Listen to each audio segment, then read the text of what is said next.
Baspa supremo Mayawati ने अपने भतीजे आकाश आनंद को फिर से अपना उत्तराधिकारी घोषित कर दिया है। साथ ही उन्हें नेशनल कोऑर्डिनेटर की भी जिम्मेदारी सौंपी गई है। अब आकाश पूरे देश में बहुजन समाज पार्टी का काम देखेंगे। बसपा सुप्रीमो ने इस फैसले का ऐलान आज राष्ट्रीय कार्यकारिणी की बैठक में किया। दरअसल इस बैठक में आकाश भी शामिल हुए और उन्होंने सबसे पहले मायावती के पैर छुए। वहीं आकाश के पैर छूते ही मायावती ने मुस्कुराकर सिर पर हाथ रखा और फिर पीठ थपथपाकर उन्हें आशीर्वाद दिया।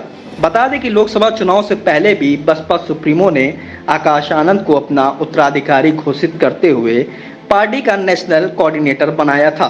साथ ही लोकसभा चुनाव को लेकर उनकी उत्तर प्रदेश में कई जनसभाएं भी लगाई गई, लेकिन सीतापुर में चुनावी जनसभा के दौरान आकाश आनंद के एक विवादित बयान पर उनके खिलाफ एफआईआर दर्ज हो गई। ऐसे में बसपा सुप्रीमो मायावती ने आकाश आनंद को नेशनल कोऑर्डिनेटर के पद से हटा दिया, साथ ही उत्तराधिकारी के दायित्व से भी मुक्त कर दिया था। दरअसल मायावती का मानना था कि आकाश आनंद परिपक्व नहीं हुए हैं, जिसकी वजह से राजनीति और उत्तराधिकारी के दायित्व से उन्हें हटाया गया। लेकिन अब एक बार फिर बसपा सुप्रीमो ने भतीजे आकाश आनंद को उत्तराधिकारी घोषित कर दिया है, साथ ही नेशनल कोऑर्डिनेटर की जिम्मेदारी भी दी है। ऐसे में क्या 2 महीने में आकाश आनंद कुशल राजनीति और बसपा उत्तराधिकारी के लिए परिपक्व हो गए हैं? आखिर फिर से मायावती ने भतीजे पर भरोसा क्यों जताया है? दरअसल लोकसभा चुनाव के दौरान आकाश आनंद के भाषणों ने उनके लिए फॉलोअर्स खड़े कर दिए थे।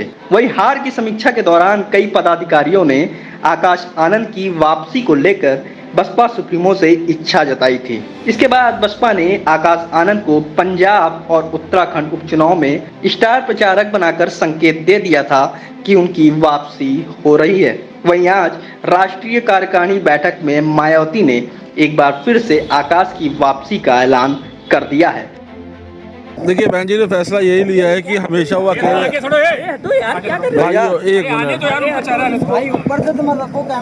भाइयों बहुत आराम से। बहन जी ने जो भी फैसला लिया है आज, जो भी हम लोग के अंदर जोश भरा है कि हम लोग हार गए तो क्या हुआ, हम लोग फिर लड़ेंगे, फिर संघर्ष करेंगे।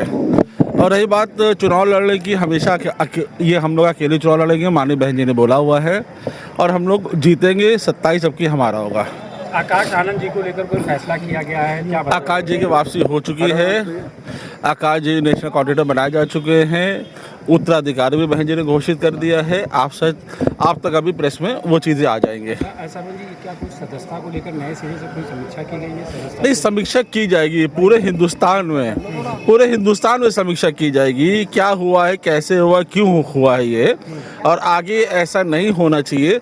उसी के लोग बहन जी ने हम लोग से सारी चीज़ें दिशा निर्देश दिए, कैसे कैसे हम लोग को काम करना है। माननीय बहन जी ने श्री आकाश आनंद जी को आज पुनः उनके पद पर बहाल करते हुए माननीय बहन जी ने उनको नेशनल कोऑर्डिनेटर बनाया है और अपना बहन जी ने उत्तराधिकारी बनाया है। पूरे देश की जिम्मेदारी रहेगी। पूरे देश की जिम्मेदारी दी है माननीय बहन जी ने। आगामी चुनाव आने वाले उपचुनाव उसको लेकर कोई दिशा निर्देश? बहन जी ने कहा कि हम सभी उपचुनाव लड़ेंगे, जहां जहां यूपी में लड़ेंगे और अन्य राज्यों में भी जहां आप लड़ने लायक स्थिति में तैयारी करेंगे, आप चुनाव लड़ेंगे। बैठक में ये रहा कि हमारे जो नतीजे ठीक नहीं आए थे उन पर चिंतन मंथन किया गया, किन कारणों से क्या वजह रही।